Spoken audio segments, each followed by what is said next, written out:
Momentos assim eu canto a canção, canção de amor para Cristo. Momentos assim levanto essas mãos, levanto essas mãos ao Senhor. Pois te adoro, Senhor, pois te adoro, Senhor, eu te adoro,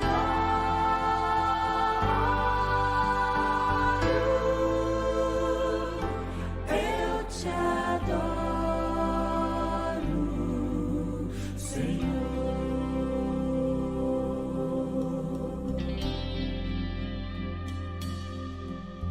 Momentos assim eu canto a canção, canção de amor para Cristo. Momentos assim levanto essas mãos, levanto essas mãos ao Senhor. Pois te adoro, Senhor, pois te adoro, Senhor, eu te adoro,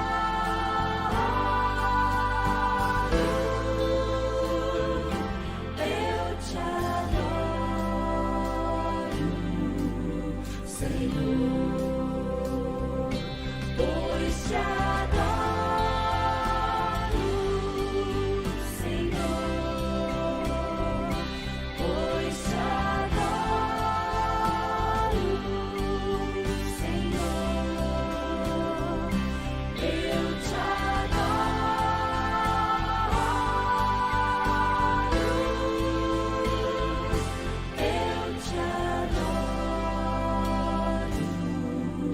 Senhor.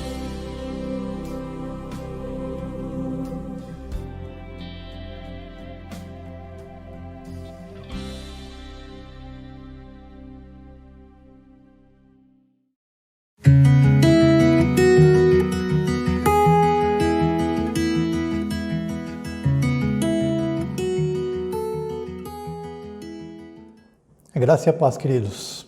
Vamos orar juntos? Antes de ler os pedidos de orações e os motivos também de gratidão, quero deixar aqui com vocês alguns versículos que está lá no livro de Provérbios, no capítulo 1, os versículos 1 a 7. Provérbios de Salomão, filho do rei Davi e rei de Israel. Estes provérbios nos ajudam a dar valor à sabedoria e aos bons conselhos e a entender os pensamentos mais profundos. Eles nos ensinam a vivermos de maneira inteligente e a sermos corretos, justos e honestos. Podem também tornar sábia uma pessoa sem experiência e ensinar os moços a serem ajuizados.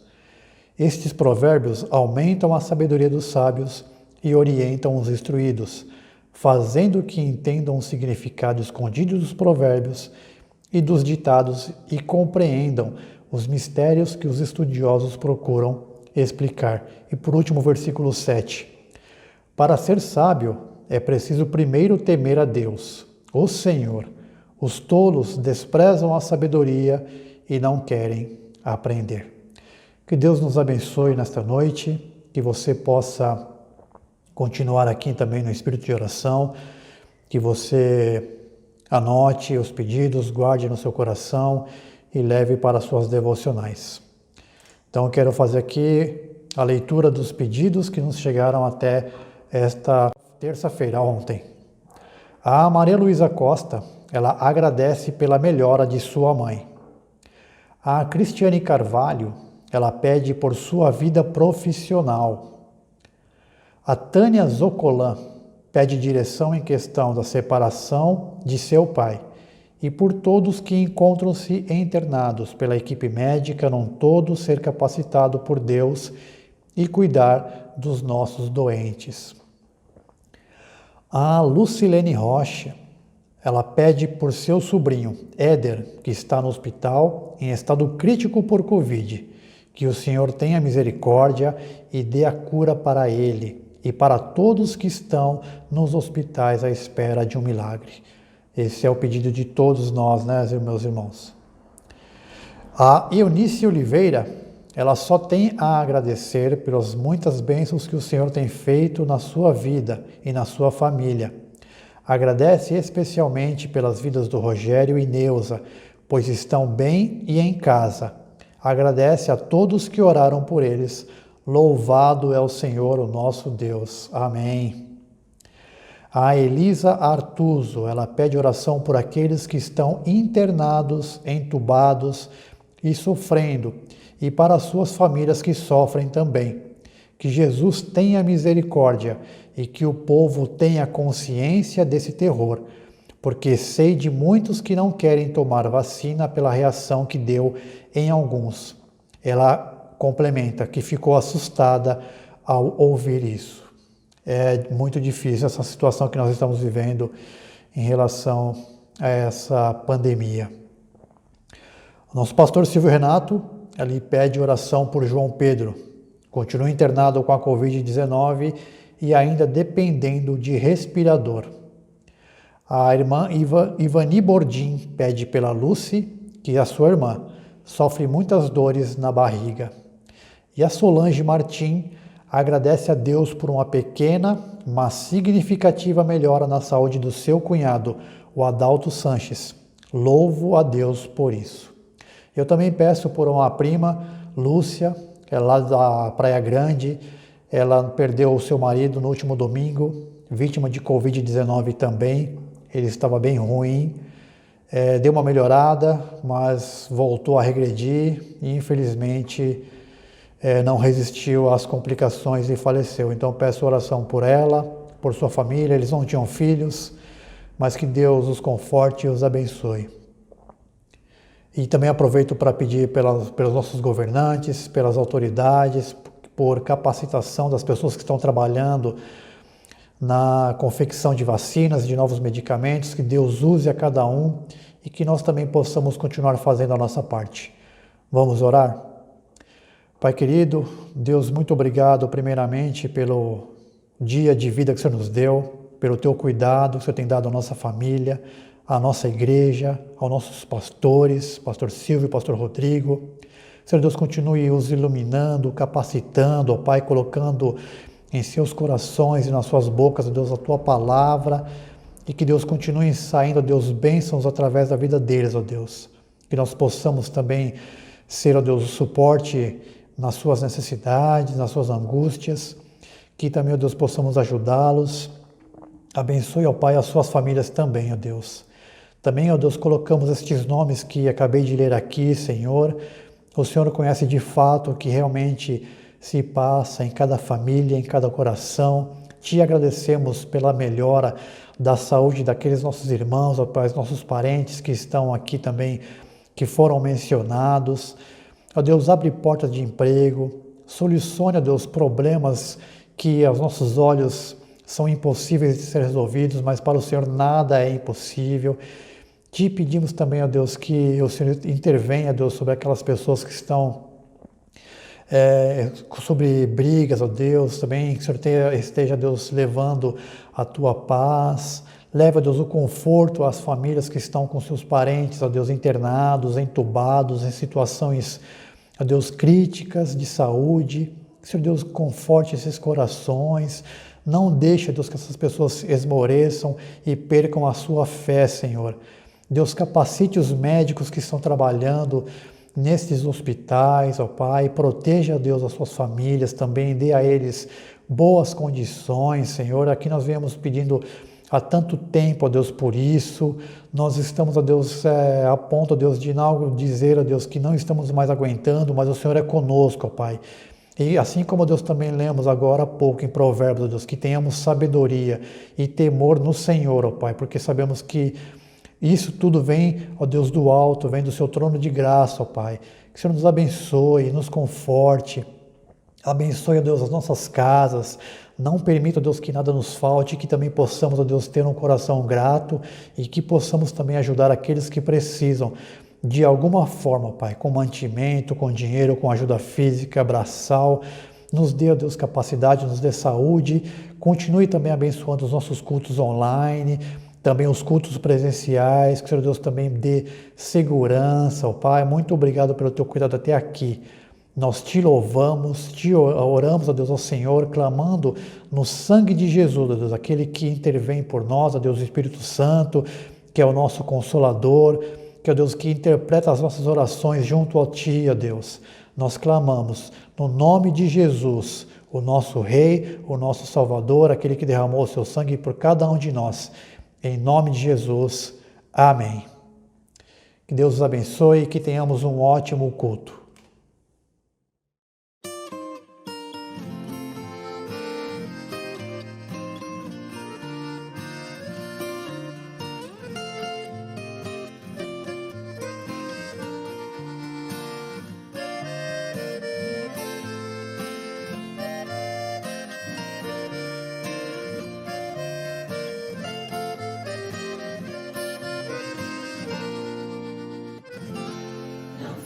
Bem, a gente passa bem, o outro carestia.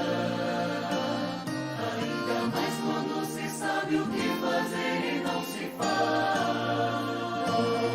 O fruto do amor de Cristo, fruto do seu compromisso, perdeu o homem o que tinha e repartiu. Era o seu nome, Barnabé.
Se espalhou por todo canto que havia.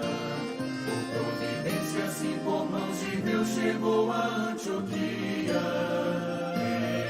Precisando de um pastor de almas, mesmo de um pastor de homens, foram procurar aquele que qualificou. Era o seu nome, Barnabé, natural de Chipre, também chamado de José das Consolações, homem bom e piedoso, cheio de temor e fé.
Graça e paz, meus irmãos. Nós continuamos na série E se a gente não mudar? E hoje eu quero falar sobre confiança em meio à crise.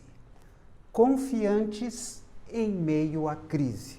E nós vamos usar a palavra de Deus no livro de Atos, capítulo 27. Recentemente nós fizemos uma leitura de Atos na nossa jornada de leitura da Bíblia. Se você leu, você vai entender melhor esta mensagem. Eu vou ler os versículos à medida em que eu estiver falando deles, tá bom? Confiantes em meio à tempestade. Esta palavra vai analisar 3 maneiras pelas quais as pessoas tomam decisões ruins. Também 3 movimentos errados em uma crise e 4 princípios durante uma crise. Bom, estamos no final do livro de Atos. Paulo tinha ido para Jerusalém e lá fora preso por causa do Evangelho. Os inimigos de Paulo cresciam e estavam cada vez mais furiosos. E então o Festo decidiu mandar Paulo para Roma, como o apóstolo havia apelado. E para evitar riscos, ele enviou para o porto de Cesareia, sob a guarda de um centurião chamado Júlio. Centurião era um chefe da guarda. Paulo e outros prisioneiros são colocados a bordo de um navio, saindo de Cesareia a caminho da província da Ásia. Fazem a primeira parada em Sidom e Júlio permite Paulo visitar os seus amigos. De lá, o navio segue para a costa de Chipre, até o porto de Mira, na Lícia. Os ventos contrários sopram forte e lentamente o navio prossegue para Cnido e depois para o sul de Creta, aportando num lugar chamado Bons Portos. Bom, este é o resumo. Nós escolhemos o destino da nossa viagem. Muitas vezes nós escolhemos para onde queremos ir em qualquer área. Mas nós muitas vezes não podemos escolher a maneira que vamos chegar lá. O nosso coração faz planos, mas a resposta vem do Senhor, diz a palavra. O sonho de Paulo era ir a Roma, mas ele chega a Roma preso, depois de um naufrágio, depois de perder tudo aquilo que ele tinha.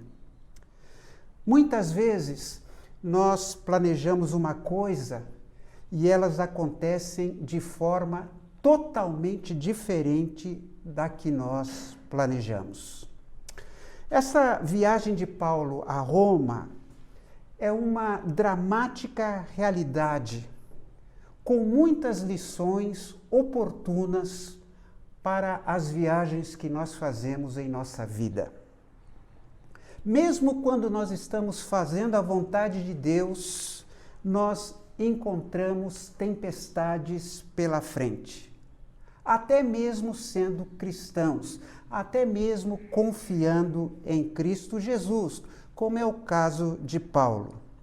Então, como é que nós lidamos com as crises?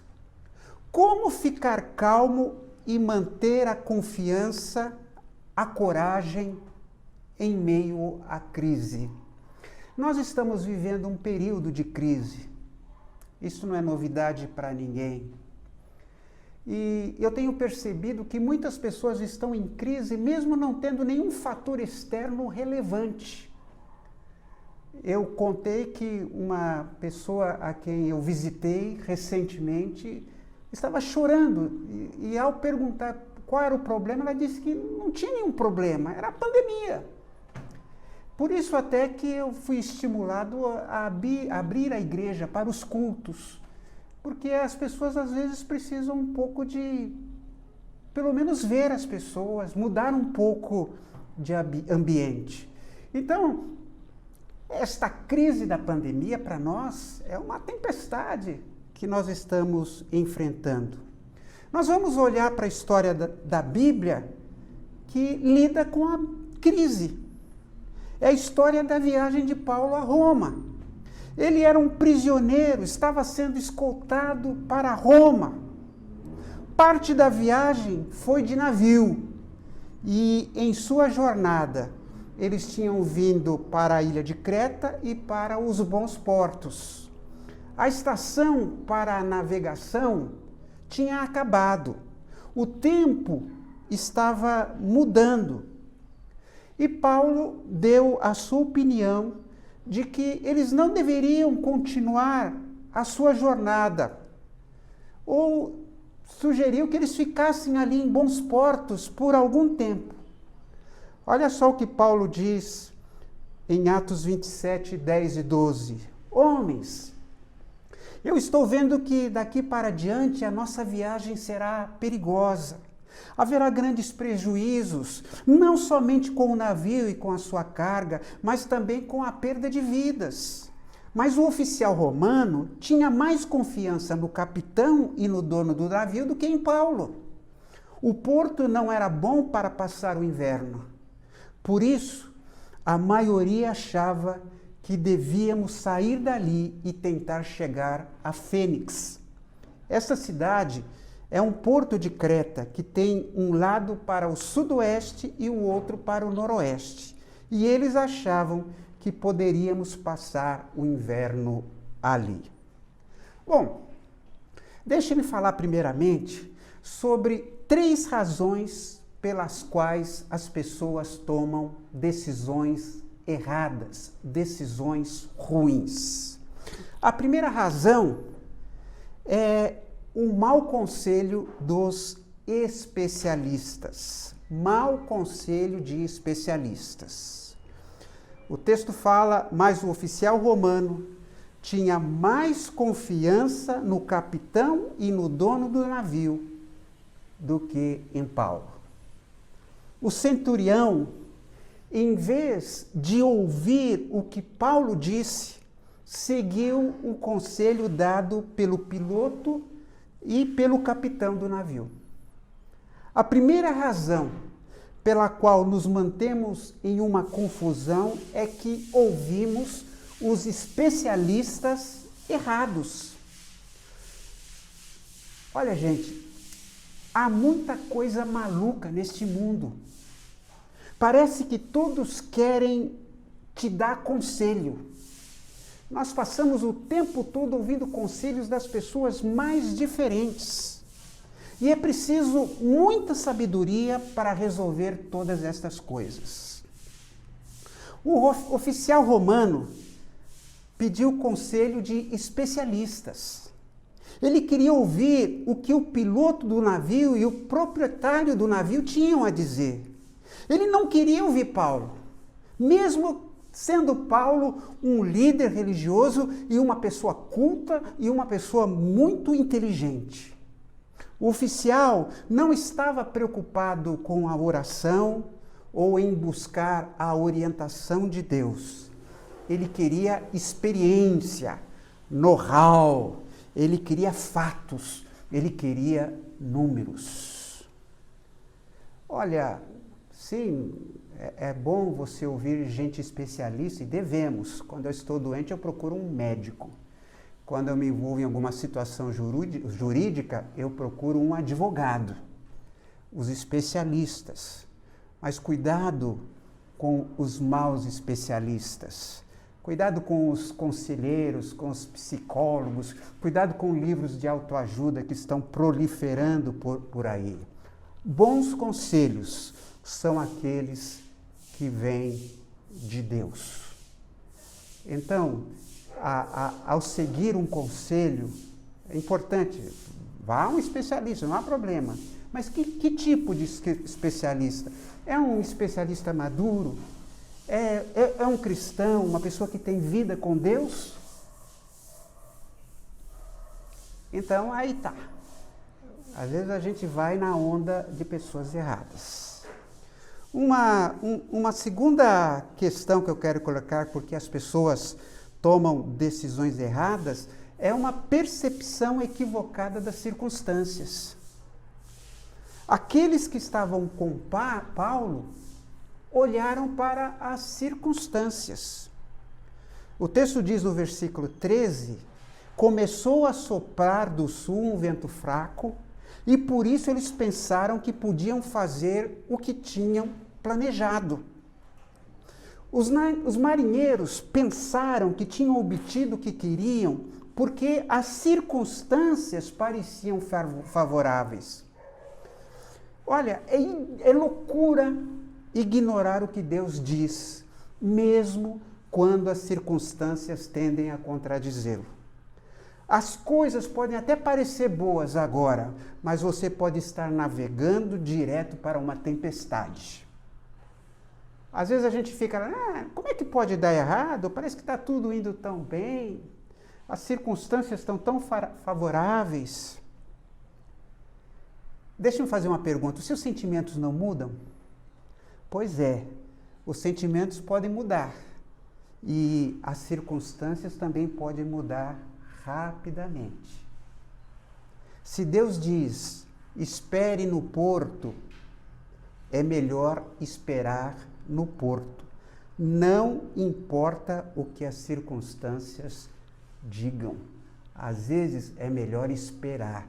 No domingo passado eu falei sobre quando você não sabe o que fazer. E olha, quando você não sabe o que fazer, ore, espere a resposta de Deus e não faça nada.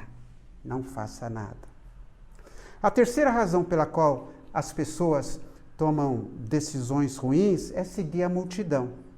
Olha, o texto disse que a maioria achava que devíamos sair dali e tentar chegar a Fênix. A maioria achava isso.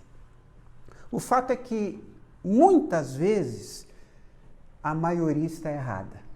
Faça um exercício, leia a Bíblia e perceba as decisões erradas da multidão. A multidão mandou crucificar a Cristo. A multidão se rebelou contra Moisés lá no deserto. Vá adiante, vá pesquisando. Essa história de que a voz do povo é a voz de Deus, não caia nesta conversa. Obtenha conselhos daqueles que estão comprometidos em obedecer a Deus, independentemente das consequências, e siga estes conselhos. Podemos entrar em uma verdadeira confusão seguindo a opção predominante, a ideia mais popular, fazer o que todo mundo está fazendo. Mas não só podemos tomar decisões erradas, também podemos fazer movimentos errados. As decisões podem nos conduzir a certos movimentos. E eu quero apresentar, em segundo lugar, 3 movimentos errados em uma crise. Quando nós somos pegos em uma crise, normalmente fazemos 3 coisas. As mesmas 3 coisas que os marinheiros fizeram. As suas reações são típicas para pessoas sob pressão. A primeira direção é ficar sem rumo. É a direção da não direção. No versículo 15 nós lemos: mas de repente um vento muito forte chamado Nordeste veio da ilha e arrastou o navio de tal maneira que não pudemos fazer com que ele seguisse na direção certa. A primeira coisa que as tempestades tendem a fazer é conduzir nossas vidas. Somos empurrados, esquecemos para onde estamos indo, deixamos de lado nossos objetivos, esquecemos os valores e somos impulsionados pela crise. Você sabe que naquele tempo eles não tinham bússolas e eles eram guiados pelas estrelas, mas as estrelas estavam encobertas pelas nuvens, pela tempestade, e os marinheiros estavam realmente às cegas, numa escuridão total. Eles estavam sendo conduzidos pela tempestade e não sabiam para onde iam. Quando você está em uma situação escura, em que você não pode ver as estrelas e não tem uma bússola, o que é que você faz? Você segue a filosofia do grande filósofo Zeca Pagodinho, deixa a vida me levar, vida leva eu? Você deixa a crise te levar? E aí, achando que você não tem o que fazer, não tem mais solução, você segue a multidão, você segue o fluxo, você vai para onde todo mundo está indo. Mas isso não é tudo. Nós também, quando estamos em crise, nós temos a tendência de descartar. É o segundo movimento que a gente faz. A gente começa a abrir mão de certas coisas. No verso 18 e no 19, nós encontramos a seguinte palavra. E no outro dia, aliás, no versículo 19. E no outro dia, os marinheiros, com as próprias mãos, jogaram no mar uma parte do equipamento do navio. Quando uma crise vem em nossa vida, primeiro somos impulsionados pela crise. A vida nos leva. Então nós começamos a descartar coisas de nossas vidas. Com os marinheiros foi primeiro a carga, depois os equipamentos do navio e mais tarde eles jogaram fora a carga de trigo. E no final até eles mesmos pularam fora do navio. A questão é a seguinte: muitas vezes, quando entramos em uma crise de vida, somos tentados a jogar fora até as coisas que são mais importantes para nós. Nós jogamos fora a fé, nós jogamos fora a igreja, nós jogamos fora os nossos valores. Temos a tendência de jogar tudo fora, porque estamos sob pressão e queremos nos livrar de tudo.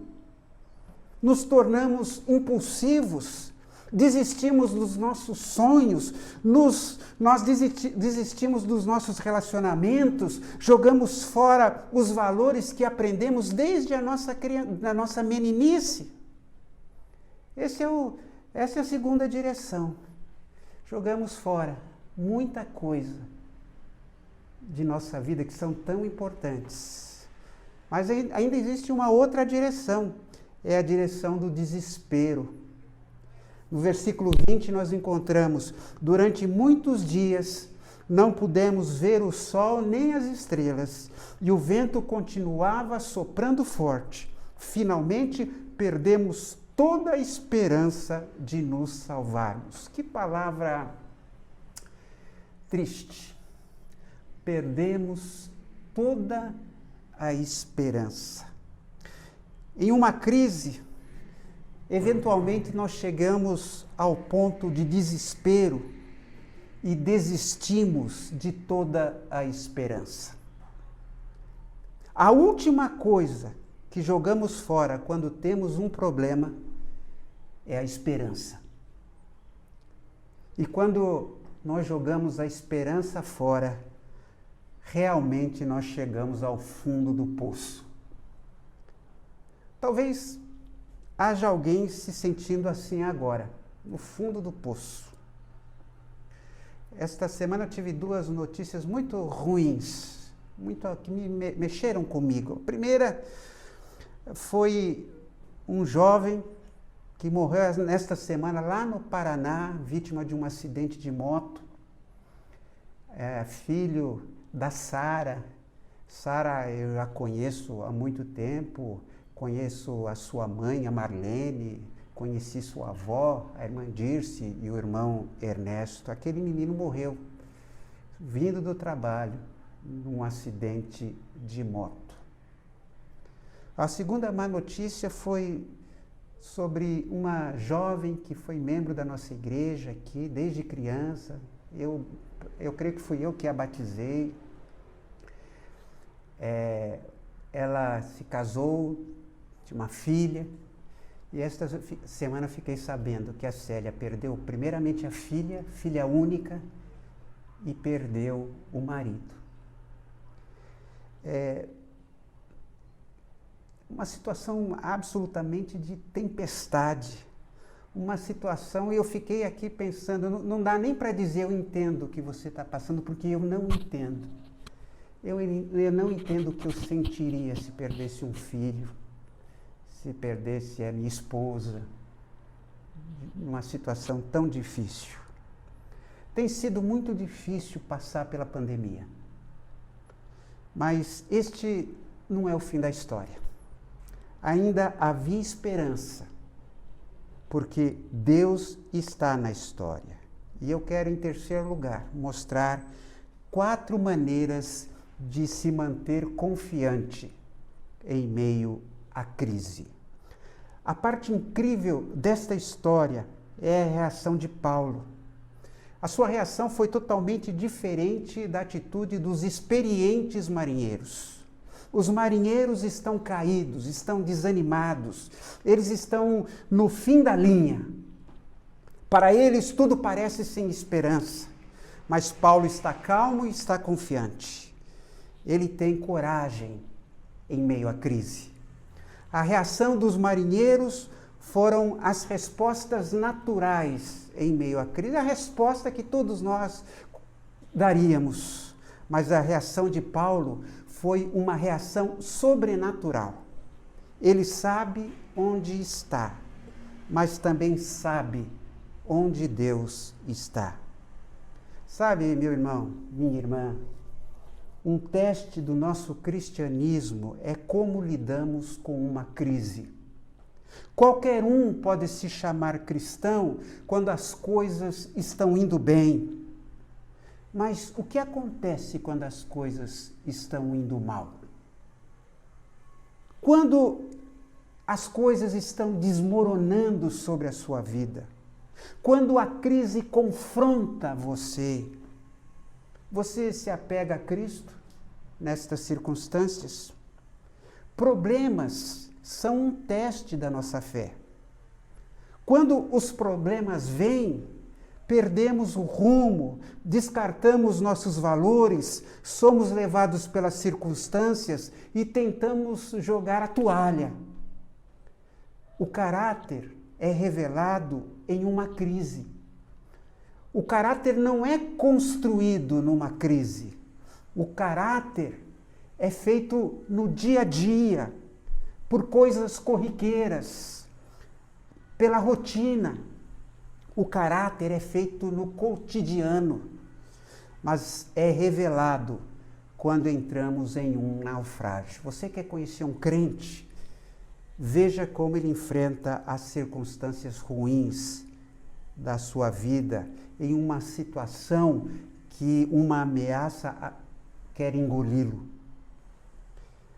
O que você deve fazer quando as coisas parecem que estão desmoronando e a embarcação está caindo aos pedaços sob os seus pés? O que você deve fazer quando está sendo espancado pelos problemas da vida? Veja o que os marinheiros fizeram. Eles ficaram com muito medo de que o navio fosse bater contra as rochas. Por isso, jogaram 4 âncoras da parte de trás do navio. A coisa mais segura a fazer quando você entra em uma tempestade é jogar suas âncoras. Isso aqui é uma metáfora, irmãos. Jogar as âncoras aqui significa ficar onde você está. A âncora daria estabilidade e manteria o navio naquele lugar. Então você deve ficar parado. Situações mudam. As circunstâncias mudam. Crise vem, crise vai. basta esperar. A Bíblia diz, muitas vezes, quando as pessoas encontram um grande problema, elas querem mudar tudo em sua vida. Não é assim? Eu me lembro quando faleceu o meu pai, o que fazer com a minha mãe? E muitas ideias, cada um dava um palpite, vai morar ali, fica aqui, vai para onde, faça isso. Então, quando a gente está numa crise, e no caso ali era a crise do luto, as pessoas têm que tomar uma decisão. E muitas vezes não sabem o que fazer. Ninguém quer ficar numa situação desconfortável. Ninguém quer ficar no meio de uma tempestade. Mas quando uma crise vem, geralmente vem com a mudança. E não é uma boa ideia adicionar mais mudança. Porque a crise gera mudanças. Então, você quer resolver a crise com mais mudanças. O que nós precisamos fazer é colocar algumas âncoras e obter alguma estabilidade na nossa vida. Por que Paulo foi capaz de se manter confiante na crise? Porque ele se lembrou de 4 coisas, 4 princípios fundamentais que todos nós devemos lembrar quando a crise vem. Eles se tornaram as âncoras da vida de Paulo naquela circunstância. Então, o primeiro princípio que eu queria deixar para você, lembre-se da presença de Deus. O primeiro princípio é a presença de Deus. No meio da tempestade, Paulo diz, mas peço agora que tenham coragem. Ninguém vai morrer, vamos perder somente o navio. Digo isso porque na noite passada, um anjo de Deus, a quem pertenço e sirvo, apareceu a mim. As tempestades da vida não mantêm Deus longe da nossa porta. Podemos não vê-lo, mas Ele nos vê. Podemos pensar que Ele está a 1 milhão de quilômetros de distância, mas Ele está nos observando, Ele está conosco. Deus promete nas Escrituras, de maneira alguma te deixarei, nunca, jamais te abandonarei. A Bíblia diz que Deus está conosco onde quer que estejamos, e eu nunca passarei por nada sozinho. Um segundo princípio, lembre-se do propósito de Deus. A segunda âncora em crise é encontrada no Atos 27 e 24. Um anjo disse a Paulo, Paulo, não tenha medo, você precisa ir à presença do imperador. Deus tinha dito a Paulo, eu tenho um plano para a sua vida, meu plano é que você vá para Roma, meu plano é que você vá pregar na corte de César. Eu tenho um propósito para a sua vida, que é maior do que a tempestade temporária em que você está. Todo cristão deveria ter um senso de destino. Nenhuma pessoa realmente nasce por acidente. Deus tem um plano e um propósito para a sua vida. Você não está aqui na Terra só para ocupar espaço, só para consumir oxigênio. Tempestades podem vir e tempestades podem ir, mas Deus tem um propósito para a sua vida. Absolutamente nada pode mudar o propósito final de Deus para a sua vida, a menos que você escolha desobedecê-lo. Se você optar por rejeitar seu plano, e ele permite que você faça isso, a Bíblia ensina que nenhuma pessoa fora do plano de Deus possa ser bem-sucedida. Deus deixa isso para você. Você pode aceitar ou rejeitar, mas não importa o que aconteça no exterior, forças externas não podem alterar o propósito de Deus para a sua vida. Só você pode alterar o plano de Deus para você. O propósito de Deus é maior do que qualquer situação que você jamais experimentará. Deus tem um plano além dos problemas que você está enfrentando agora. Um terceiro princípio que eu quero deixar, lembre-se da promessa de Deus. Por isso, homens, tenham coragem. Eu confio em Deus e estou certo de que Ele vai fazer o que me disse. O terceiro princípio é lembrar a promessa de Deus. Deus cumpre suas promessas, sempre. Ele nunca falhará. Tempestades podem nos distrair, mas Deus está sempre lá e Ele está sempre cumprindo as suas promessas. Você pode estar passando por uma crise agora. Seus problemas parecem esmagadores. Você acha que vai se afogar. Mas vamos dizer isto: Deus está cuidando de você. Você pode perder a carga, você pode perder os equipamentos, você pode perder o navio, você pode até se molhar, mas você vai conseguir, por causa da promessa de Deus. E um último princípio, lembre-se de orar. O que devemos fazer enquanto esperamos que Deus cumpra a sua promessa? Orar. Fale com Deus. Diga a Ele seus sentimentos, diga a Ele os seus medos, diga a Ele que confia nele. As tempestades da vida virão e irão, mas não podem impedi-lo de falar com Deus. Você pode estar passando por momentos difíceis agora, mas Deus tem um propósito para a sua vida. Há uma razão para tudo isso e você vai fazer isso em segurança para pousar. Agora, concluindo, você pode me perguntar, puxa, mas Deus mostrou, o anjo apareceu para Paulo, Paulo conhecia a vontade de Deus, mesmo não sendo marinheiro, mesmo não sendo capitão do navio, por que eu não ouço? Bom, deixe-me dizer uma coisa, você tem andado com Deus, você tem procurado a Deus, através da sua palavra, através da oração. Nós precisamos cultivar uma relação com Deus. Isto que eu falei hoje só tem sentido se você estiver andando na presença de Deus, em santidade, se estiver buscando ser transparente diante dele, buscando o seu reino em primeiro lugar. Cultive sua vida com Deus, a oração, a palavra, os cultos, a prática dos seus dons espirituais, tudo isso vai ajudá-lo a ser confiante em meio à crise, vai ajudá-lo a perceber a presença de Deus em sua vida. Prossiga confiante, mesmo em meio à crise. Que Deus te abençoe e que Deus te guarde.